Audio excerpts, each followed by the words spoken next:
Welcome to Mount Sinai Fuster Heart Hospital Cardiac Cath Lab.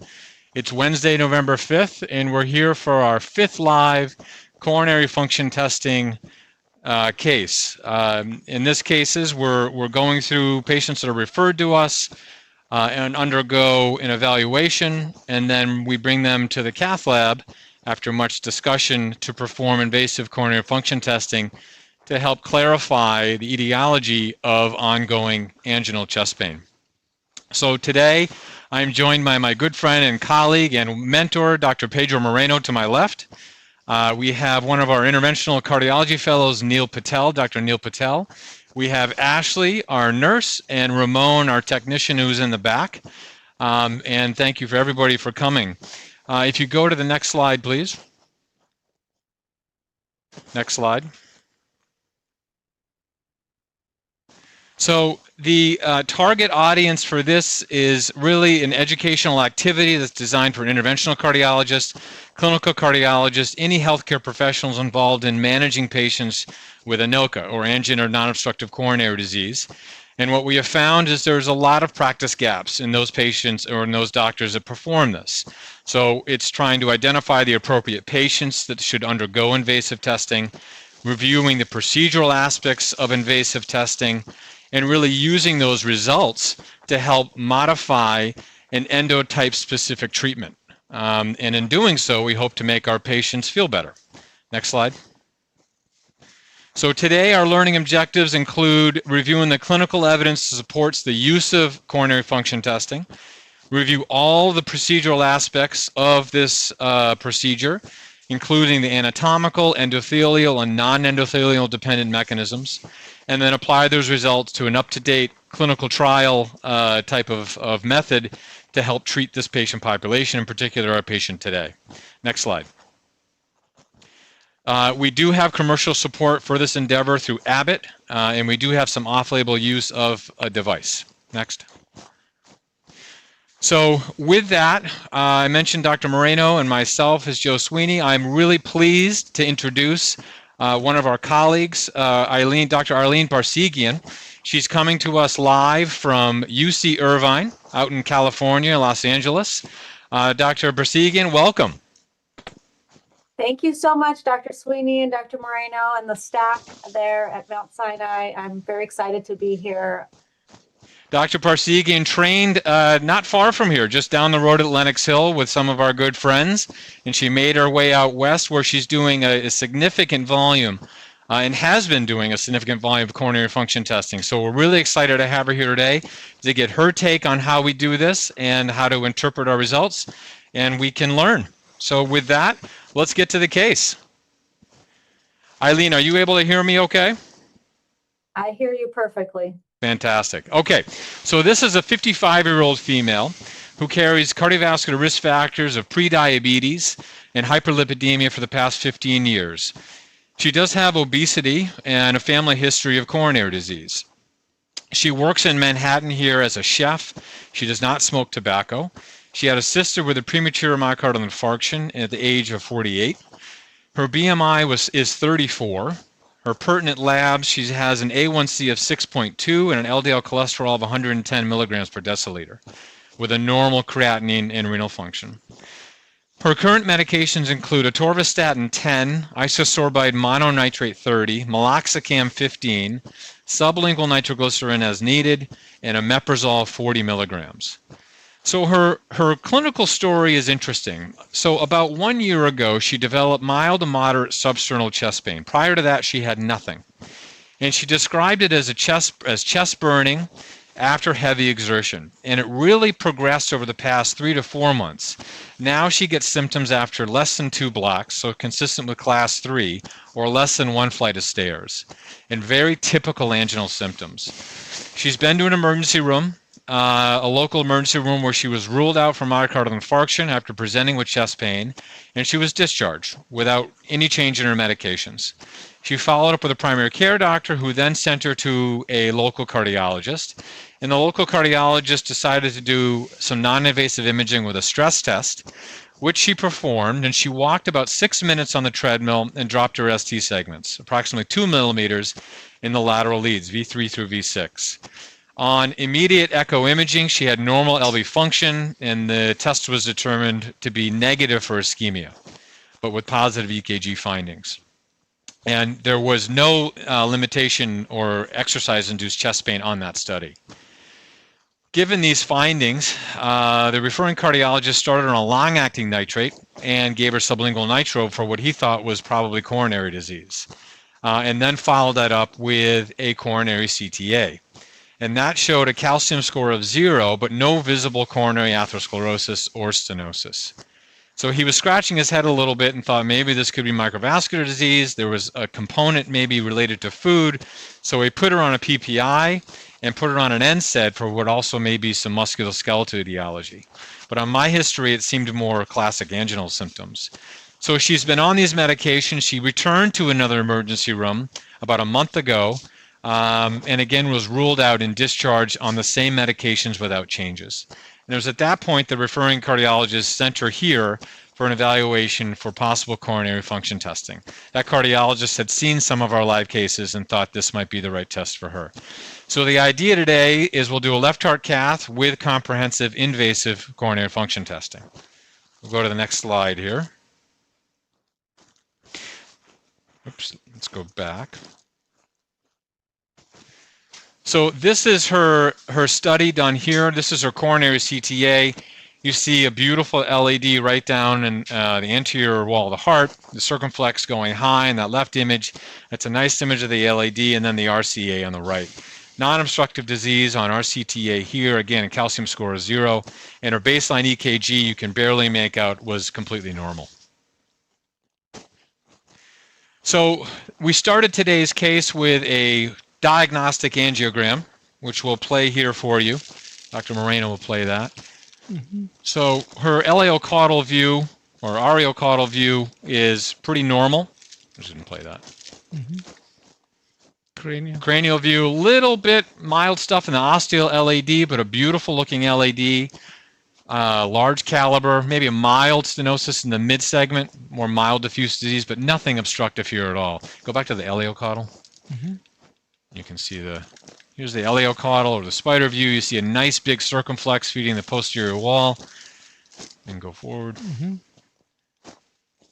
And then we do this LAO-cranial to define the dominance, and I also do this to look for any evidence of myocardial bridging. It's usually this view or the REO-caudal view that we see the bridge is the best. I don't see any evidence of bridging angiographically on this study. Next. Her LV EDP on this study was 12 millimeters of mercury, so normal systolic function, and a small caliber but dominant RCA. You can go next. So that's her angiogram. I think we concur that the coronary CTA was correct. There's no obstructive disease here. So let's go back to our slides. And this is a good time maybe to point out how the patient was referred to you through these educational processes. Because I found through the years that the patients come from all different directions. So when you're trying to build programs or educate those who are trying to build programs on how these patients arrive to your doorstep, it's really not through one or two avenues. It's either through education to peer cardiologists, or it's direct to patients. If you go to patients and they start realizing, wait, I have that. I've had multiple cardiac caths and they haven't shown anything. And then the third surprising finding for me has been in the cath lab. As we've done more, now if we, when we do timeout and for example, the staff, the nurses or the RTs hear the story and we get normal coronaries, they'll just jump in and say coronary function study. So you'll be surprised how many different ways these patients arrive to your doorstep. It's a great point, Eileen. And I also think, through our education, through the Microvascular network, just a lot of doctors are starting to communicate now, and the word is spreading. And I do think that this is very helpful.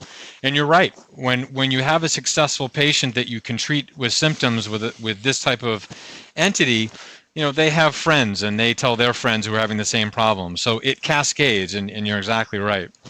So I want to start with just a couple background slides. So evaluation of ANOCA, which is an acronym for angina with non-obstructive coronary disease. involves the coronary function testing like I talked about. So starting at the top, you have a patient with angina. They undergo some type of non-invasive test, usually to start.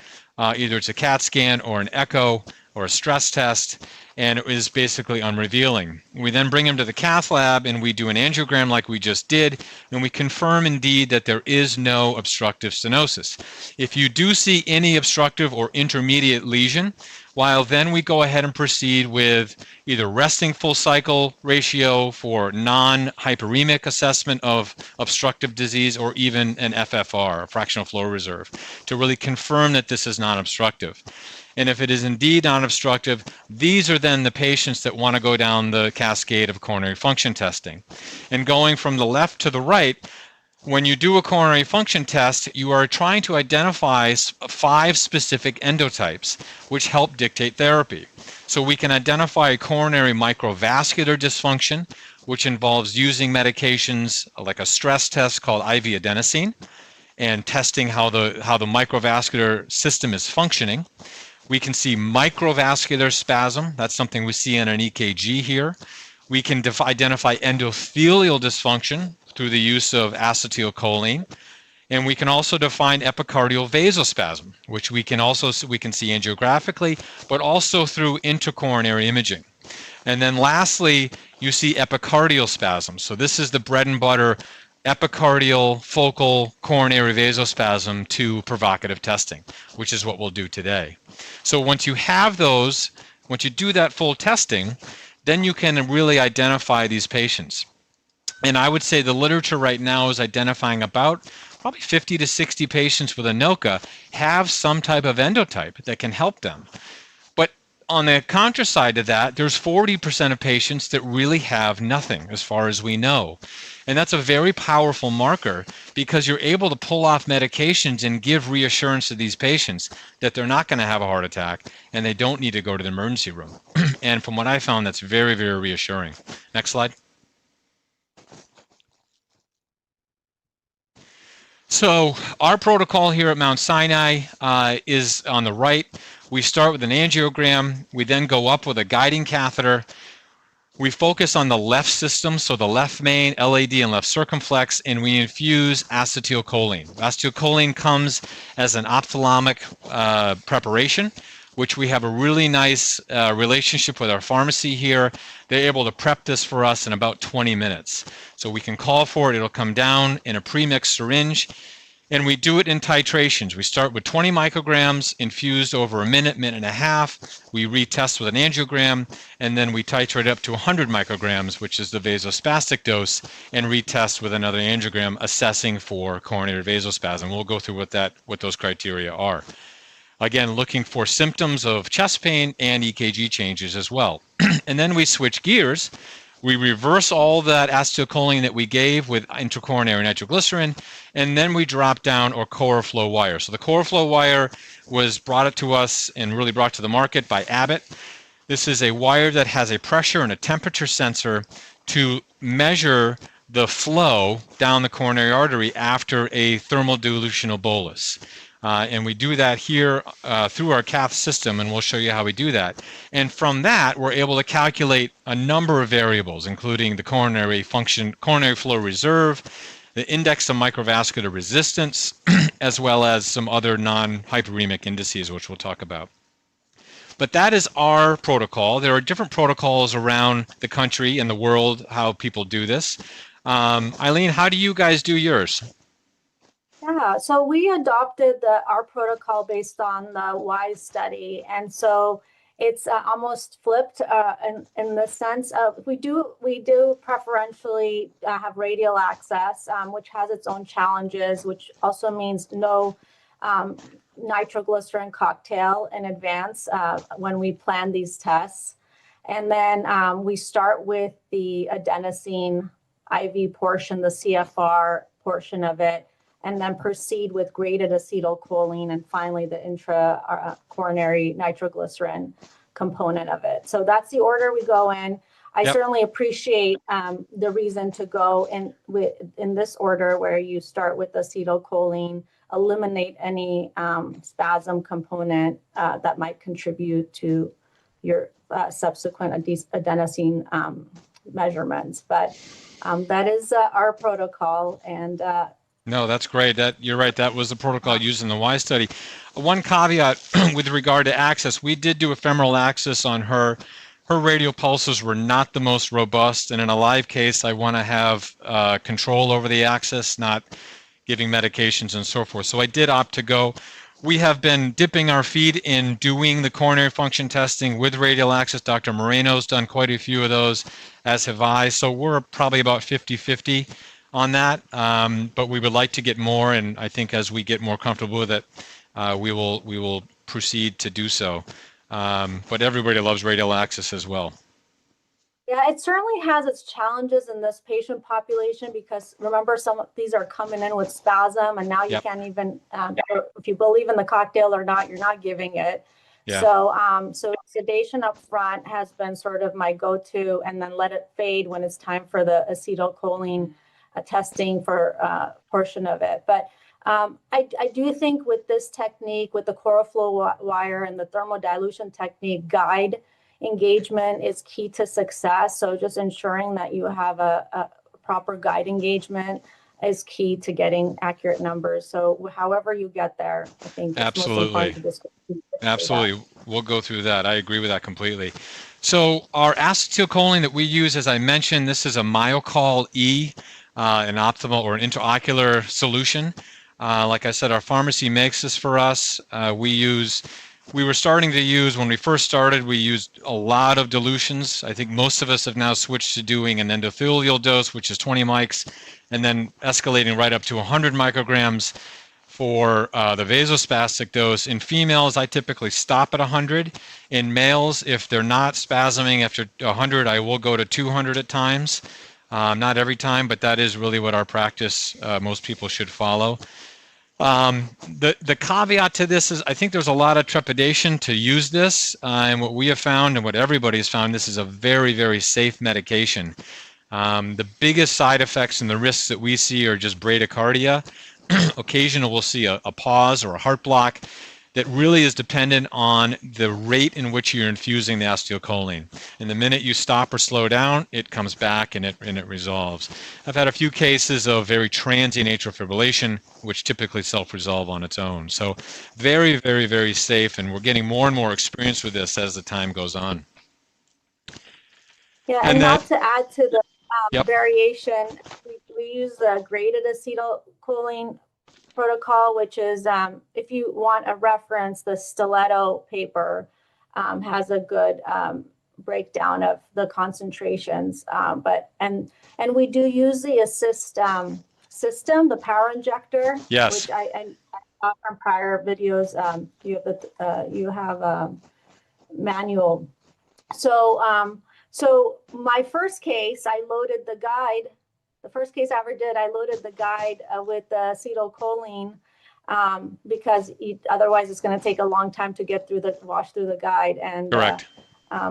I missed the step, or it wasn't listed to take the acetylcholine out before the injection. So I gave a bolus. And if you ever want to see cardiac standstill on sitting. And that's one of the things we teach here is sucking back. I say suck back 2 at least full syringes. We actually do this on a manual manifold. We don't do it on the assist device. So we pull back, that's our teaching, is pull back 2 or 3 good syringes full after you finish displacing the acetylcholine. So moving over to the microvascular assessment. So like I mentioned, this is the the CoraFlow system, the platform. It's really user-friendly. The wire is put down the LAD at least 2/3 of the way. We then give saline boluses through the guide, and we measure the temperature and the time, or the transit time it takes for that saline to get down to the distal part of the wire. And then we induce hyperemia, and then from there we're able to get our calculations after a repeat thermodilution. The index of microvascular resistance, there's a lot of talk about this. This is what this wire gives us. We think this is a more specific index for the microvascular system and less dependent on resting flows or resting hemodynamics like CFR. So we do calculate that, and it comes up pretty automatically with the CoraFlow system. It's fairly reproducible and quite easy. Abbott gives a nice slide. I like to put this slide in because your comment about what we call hygiene or interventional hygiene when you're doing these procedures is critical.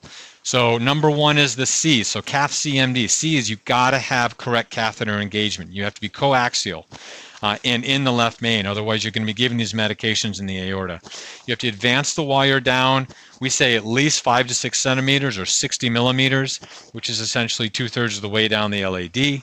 You want to give your resting flows. We look for accuracy, so reproducibility of the flows within 0.1 second on each side. And then we induce the hyperemia, and we look for a shift. We look for repeat flows, and we look for a speeding up of the transit time, and we'll go through that. And then through once that finishes, the system will automatically calculate the coronary flow reserve, which is a really simple hyperemia coronary flow divided by the resting flow, or vice versa, I'm sorry. And then the index of microvascular resistance, which is the distal coronary pressure times the hyperemic mean transit time. And then you have a diagnosis. So a simple thing to remember. And this is the readout. We can go up.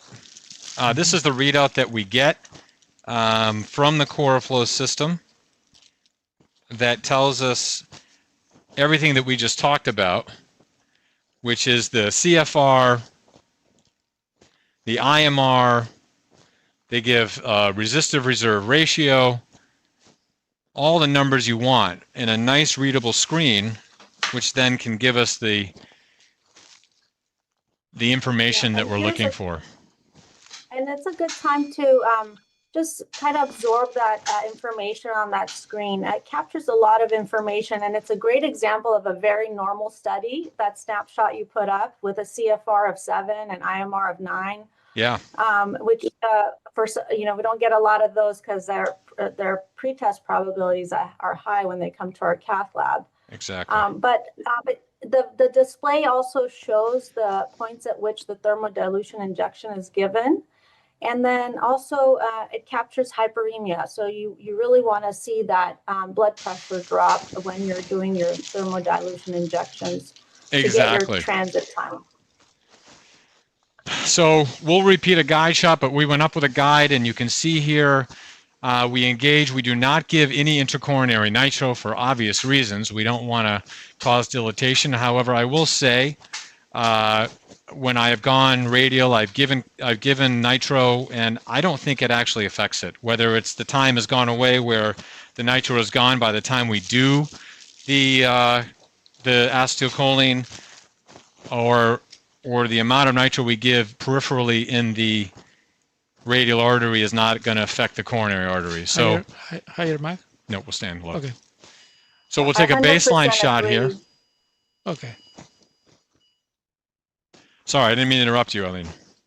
No, not at all. I 100% agree to not let any nitro that's given deter you from doing the study. Sometimes you start the case not anticipating that it's going to be an ANOCA case, and if you've given nitro, it still would proceed with checking coronary flow reserve. Exactly. Now, one thing I did want to touch on, she was on a long-acting nitrate, and the beauty of doing this as an outpatient in an ambulatory setting is we do like to stop the long-acting nitrates as well as the both dihydro and non-dihydropyridines.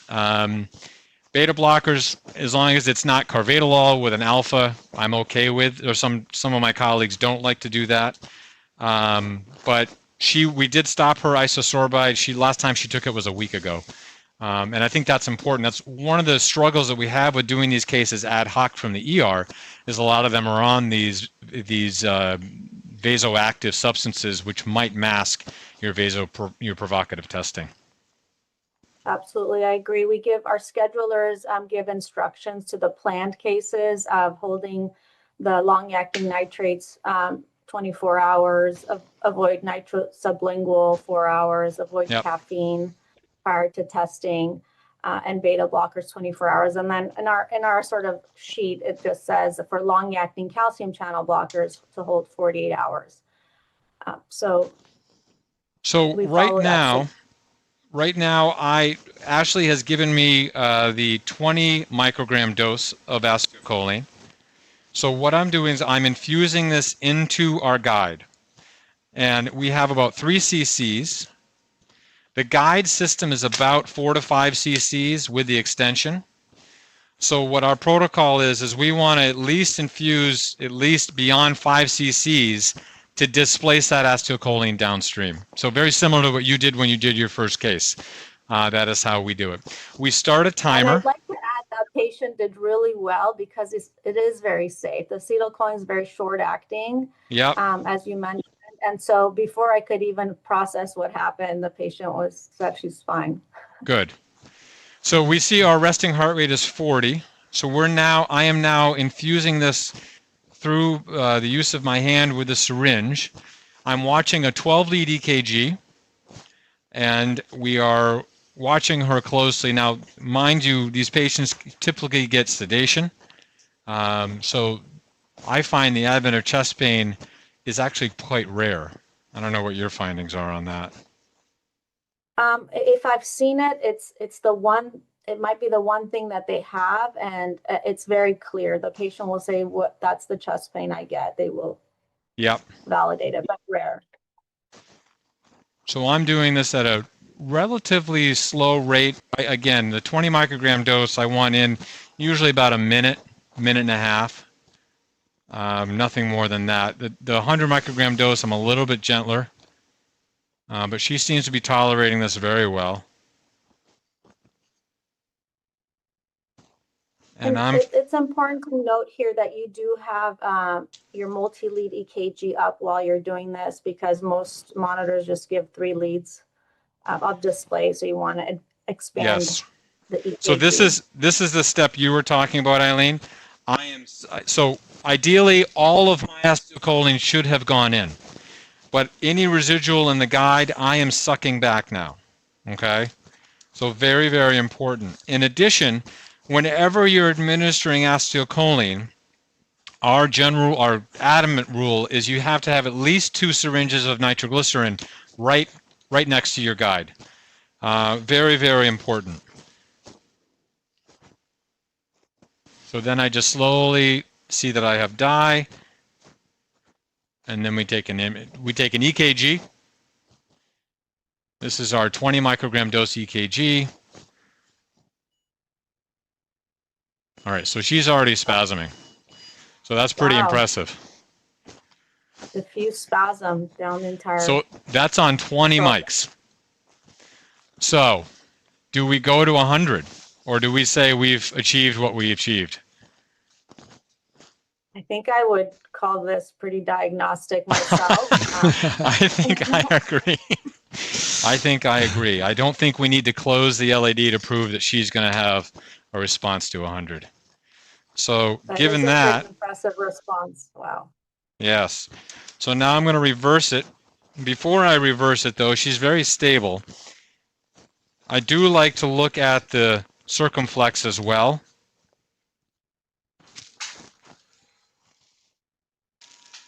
Okay.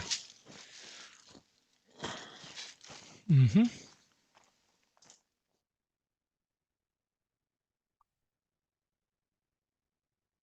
Yeah, very diffuse. Yeah, okay. I would say all those obtuse marginals and branches. So I'm going to go ahead and give her 200 mics of IC nitro, and then I'm going to wait. It takes a little bit of while for nitro to take place. Yeah, and so she at this has... point we're usually counting to 10, 1,000, 2, 1,000. But... Yep, exactly.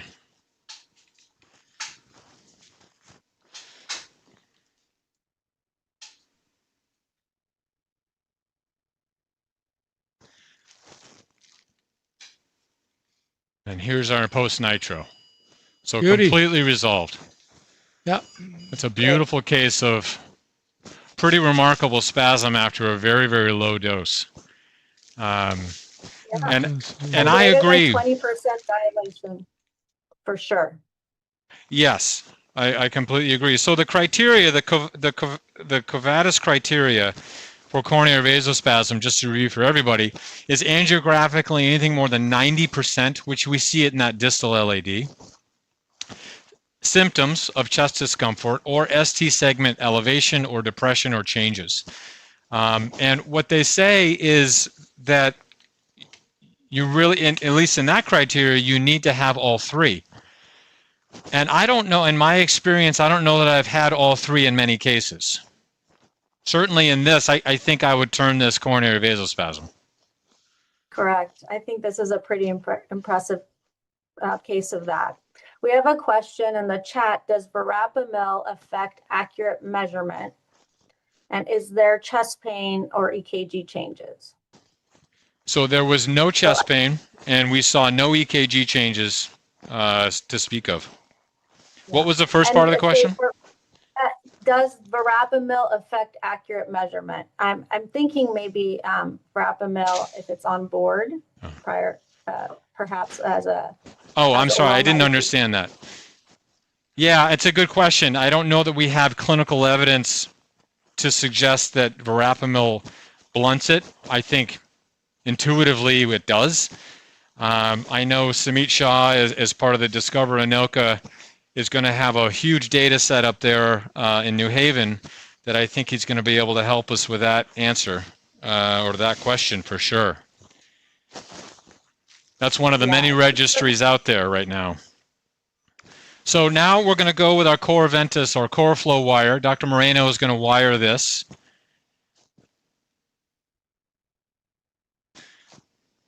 Going into the circle. Yeah, you may need a better curve on it. So here, just for the audience, we would equalize like we normally do as in an FFR or RFR. Correct, correct. So what we do is we start by zeroing the catheter. We do that before we put anything in. And now Dr. Moreno's in the LAD. Come out. Okay. And now we will equalize. So we take the wire introducer out. And if we can, we'll back the guide out a little bit. Let me go into the. There you go. Good. And get it close to the ostium of the aorta as we can. And then we will go ahead and equalize. So, Eileen, are you seeing the Coroventus screen? Yes, I am. I see Perfect. that your PDPA is 1. Yes, that's what we're looking for is 1. Yeah, and here's just, it's all the same healthy hygiene or good hygiene techniques, right? In the cath lab, you want to zero with the pressure sensors at the proximal portion of the radiopaque part of the wire, and you line that up with the that's perfect. Guide. So advance the wire 2/3 of the way down if you can. Which I think we're there. It gets a little tortuous distally, so I think we're good here. If you agree. I agree. Great. Sometimes you have to make adjustments for these patients. And sometimes it's difficult to get this wire down, and sometimes you have to use a buddy wire, and that's fine. It's just like any other FFR that you do. And we've done that many times. All right, so we have our wire down. You can let go there. Just let it rest. And now Justin will go ahead and check our RFR. So this is confirming that anything in that proximal LAD, that mild stuff we see, is not obstructive. We think it's not, but we will confirm it. So we have an RFR of 0.96, which is above the threshold of 0.89. So that's very good. And now we're going to do our dilutional flows. Now, there's a lot of different ways to do this. I find the easiest way is to do it from the stopcock by my manifold. And I know some people feel like they want to do it closer to the guide, but I've been able to get pretty good flows doing this way. And we want to make sure our guide is back engaged. Good. So I will fill the syringe up with saline and make sure we don't have any air. And just confirming that's a 3 cc saline Correct. syringe. That is a 3 cc saline syringe. And we want to just have the system all saline. So let me just reflush this.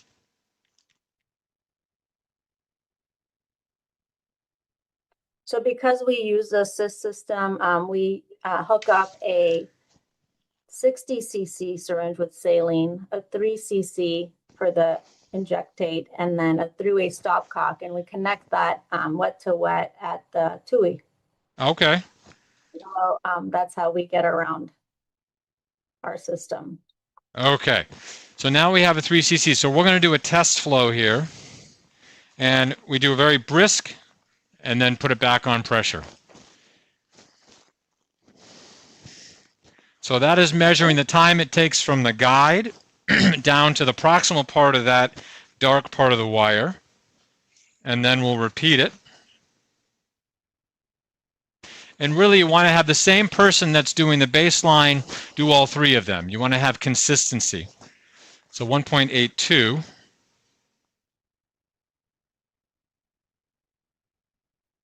Pretty close to each other so far. And, correct. We're looking for accuracy. The data has said normal resting times are around 1. Yep. Of course, patients are variable, but so it's a good marker to follow if you're questioning the accuracy of your numbers. Correct. So now we have a discrepancy. So let's get rid of the, I think that's a better curve. Yeah, get rid of the point 1.82. So the nice thing is you can delete the one that's outlying. Yeah. And the other thing I've started to do is I wait for that white line, to come back up to the blue before I re-inject. Correct. You want the temperature. Yeah. Go ahead. So that I don't, I back to baseline. Yeah, we want the temperature to be back to 0.0, which is consistent with what you're saying.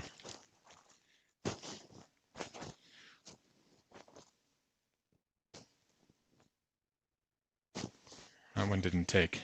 And the system does tell you if your injection's low amplitude. Sometimes it's from the guide. Sometimes the vessel's really big. Yeah. The wire's far. I think it's perfect. I think we're actually very good. So now, our resting mean transit time is 1.69 or 1.7 seconds. There's some accuracy there, so I'm comfortable with that. Now we're going to induce hyperemia. So we give IV adenosine through a peripheral IV. We do 140 mics per minute. And then we typically see hyperemia. We're looking for a separation of the PDPA, those green and the red lines, an increase in the heart rate, a drop in the overall pressure. Sometimes we see symptoms with that, but that tells us that we're hyperemic, and that is what we really want to see here. And we load up our next injection.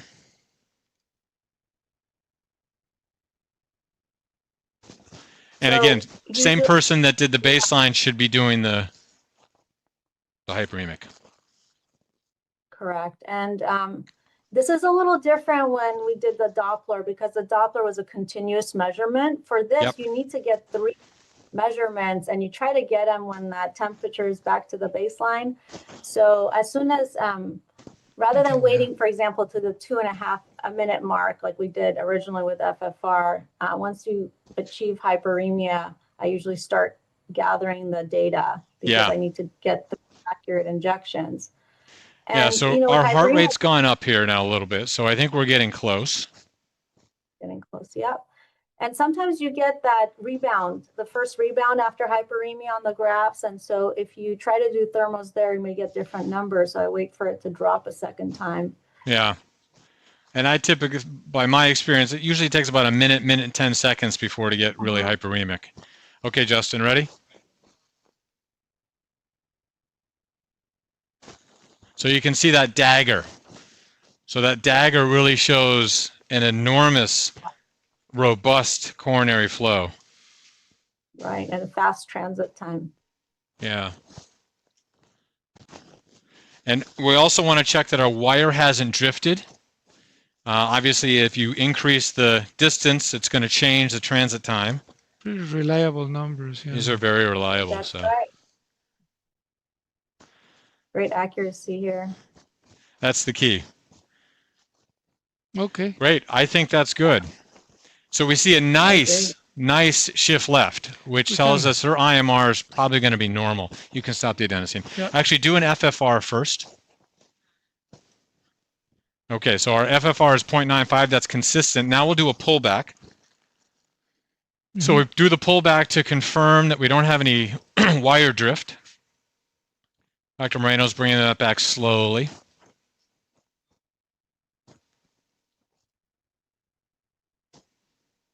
And slowly coming up, and we're getting back to 0.99 and up to 1. So beautiful study.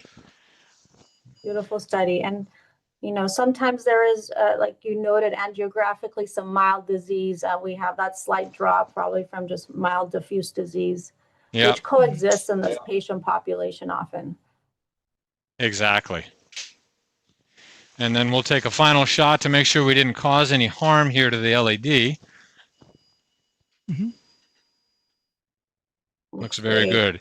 And then I'll do one caudal just to be sure. Now, a lot of the studies use variable cutoffs for CFR. I've been using anything less than 2.5 as abnormal just to capture the patient population. And of course, IMR above 25. Yeah, that's a great question. So, or a great comment. So the CFR we use is anything less than 2.5. And in fact, I have a slide on that where that comes from, or some new data on that. And then as well as an IMR, anything greater than 25. So now what we do is we go back and look. So the screen, the top screen is divided into 6 quadrants. Those are the 6 injections, the 3 baseline resting on the left, the 3 hyperemic on the right. And we want to make sure you're moving the cursor. Justin, do you want to move the cursor to show exactly that you're interpreting at a site that doesn't have a lot of artifact? So there's the resting, so that's good. Go back a little left. And while you do that, we have a question that says, do you need to disengage guiding to normalize? No. At the beginning. Before we go down the wire. Yeah, we did. We had the guy, we pulled the guy back. Yeah, I mean, that's just good good technique for pressure testing, to disengage, equalize, and then re-engage and advance, ideally. Correct. So after you've looked at your curves and you're happy where the machine or the interface is looking and measuring, you can see here her IMR or CFR is 9.8. That is very robust. So you want to see something at least 2.5 times of what the baseline flow was. So she's almost 10. And that's great. And then you see an index of microvascular resistance of 17. That's less than 25, which is normal. Her resting reserve ratio is 9.3. That's also very good. Anything more than 2.5, 2.7. So these numbers are all checking out that her microvascular system is actually working quite well. And I think we would probably give her a diagnosis of coronary vasospasm. And it's wonderful. Now, this patient has had symptoms for a year or more. Yeah. Now, going back to her symptoms, you know, coronary vasospasm, we always think about Prince-Meadows angina, and Prince-Meadows angina being more in the morning and so forth with the cortisol surge, but hers is exertional. So it's a little discordant, and I don't know if we just need to see more of these patients and understand this physiology a little bit better than what we did before. What is your experience with vasospasm patients and their history? I think there's the one thing I've taken away is patients really present with different types of chest pain, and I teach our fellows to really get an accurate chest pain history and differentiate the types of chest pains. People may have multiple different types of chest pains. So there are some patterns you can rely on, like the nocturnal chest pain, which tends to associate with vasospasm, but it's certainly not a giveaway when they have other types of chest pain. So in my mind, I'm thinking she has some vasospasm at rest, and then when she exerts herself, she's not meeting that oxygen demand, myocardial oxygen demand, and that's why she's getting exertional symptoms. But sometimes if I tease it out, they'll just say they've had twinges for a while, or you know, these little chest twinges that happen at rest. And suddenly they go away when you treat the vasospasm. Yeah, it's a great point. So I want to go to my next slide, which kind of goes down our treatment algorithm that we use. So if you can just go back to the slides, guys. This was published, Nat Smilowitz was the lead on this. This was a lot of us that were in the Microvascular network a few years ago. This is a very nice treatment algorithm. So when we look at fourth column to the right, epicardial coronary vasospasm, we see the criteria. She's certainly met one of them. And we should be using our first line as statins, exercise, weight loss, which I think would be applicable here. And then a calcium channel blocker. So either a dihydro or non-dihydropyridine. What do you think about that? How would you treat her? I generally start with diltiazem, and remember, a lot of these patients, they're healthy. They don't have hypertension. They live at blood pressure of 105, for example, or a normal heart rate. So I do have to weigh that in. Yeah, if I can note, her baseline heart rate's in the 40s. Wow. So you're kind of you have to gear towards like an amlodipine as your initial dose and initial starting regimen as opposed to a diltiazem or verapamil. Yeah, I agree. I think we have room to go with her blood pressure as well and some weight loss. Maybe we can consider a GLP-1 agonist here. And then start her on probably at least an intermediate to a high dose amlodipine and see how she does. Sure. And, for angina, stable angina, that is an indication for cardiac rehab. So sometimes just enrolling patients, referring them to cardiac rehab just based on the angina diagnosis, you can get the approval, and it regains their confidence.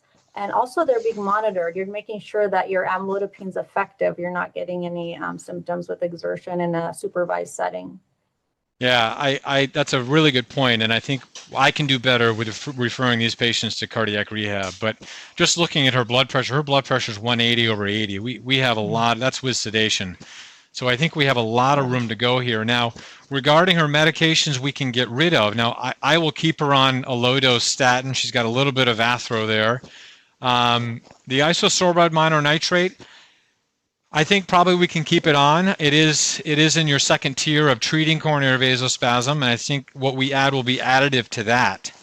And then probably get rid of the NSAID as well. That might be hurting us. Right, and maybe the PPI was just to treat her, chest pain. Also, correct. So I think we'll get rid of that. Yeah, and if the IMDOR, if they could tolerate, oftentimes there's an overlapping migraine with some of the patients in this population. So, but if she's tolerating it, given the limited options, I think it's great to increase that after the amlodipine. Perfect. Well, I think that's great. I think we're actually running out of time. I wanted to go through a couple more slides, but I think it's for another case and another day. I think this was an incredibly illustrative case. For a patient with coronary vasospasm as a cause. I did not see any bridging. I know there are some strict people that say we should be imaging all these patients because we miss a lot of bridges, and I agree with that. So I don't feel like we need to bridge this. I think we have a diagnosis here. It's really diffuse vasospasm, epicardial vasospasm, and I think we'll go from there. Any other questions from the chat room or for you, Eileen? I think we're caught up on the questions. I also wanted to just add that she is in that perimenopause, menopause age group. I don't know what her history is, but down at the bottom of that treatment options was hormone replacement therapy. So if we take the picture, the patient as a whole, and if it makes sense, it's also another therapeutic option for her. And what would you use for hormone replacement therapy? I refer them. Okay. I really think it has to be appropriate. I wouldn't start it for the etiology of the coronary, but if they had other surrounding symptoms, I would refer them to colleagues. our OBGYN colleagues. We Perfect. do have, we are working towards a more dedicated therapy through the Women's Heart Disease Program and cardiologists specializing in this. But just to consider it just in that age group for her and why she has this now. Yeah. Great point. All right, with that, I thank you so much for joining us in your busy day all the way from the West Coast. And thank you everybody for logging in, and from the Mount Sinai Fuster Heart Hospital. We'll see you next time. It'll be in 2 months. It'll be in January, probably the first week in January. Bye-bye. Great. Thank you.